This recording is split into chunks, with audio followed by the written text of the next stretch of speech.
Böyle kibariye var abi 55 lira. Normal baklava.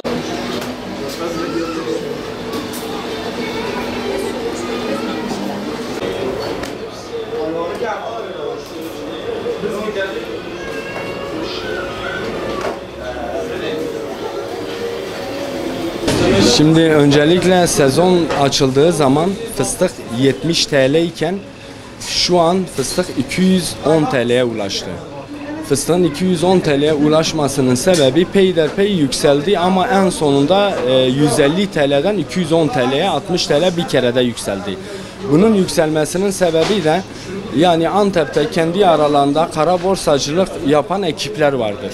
Bunlar stoklama yapıyorlar. Stoklamayı yaptıktan sonra da piyasaya mal vermiyorlar. Piyasaya mal vermeyince de ne oluyor? Tabii ki ister istemez kendi bünyelerinde biçmiş oldukları fiyatı halka, yani daha doğrusu bizlere, esnaflara sunmaya çalışıyorlar.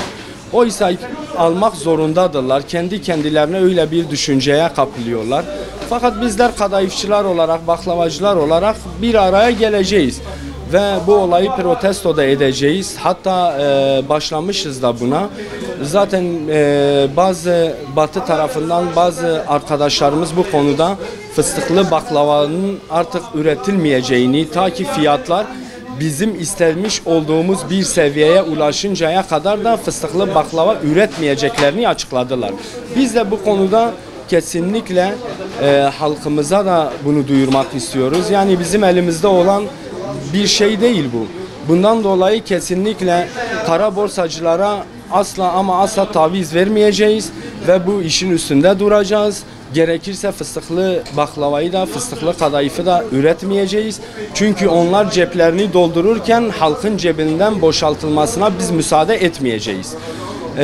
Bununla beraber şöyle bir şey daha söyleyeyim. Şimdi hal buyken yani fıstık artık yeşil altın bir durumuna gelmiş. Yani şöyle bir tabir kullanabiliriz bizim deyimizle, artık düğünlere gittiğimiz zaman altın yerine fıstık mı takalım? Yani bizleri bu hale getirdiler ve kendileri ceplerini şişirirken halkın cebinden çıkartmaya çalışıyorlar. İster istemez bu şekilde bizim maliyetlerimiz kurtarmadığı için biz de halka bunu yansıtırsak, halk bunun neyin ne olduğunu bilmediği için muhakkak ki tepkiler bize de gelecek, fakat biz şimdiden açıklamamızı da yapıyoruz. Bunun üzerinde de duracağız. Ramazan ayını zaten fırsat bildiler. Ramazan bayramını fırsat bildiler. Sezonun açılmasına daha 8. aya kadar Kurban Bayramı da girecek. Bunu da fırsat bildiler. Ve oysa ki bir şeyi unuttular.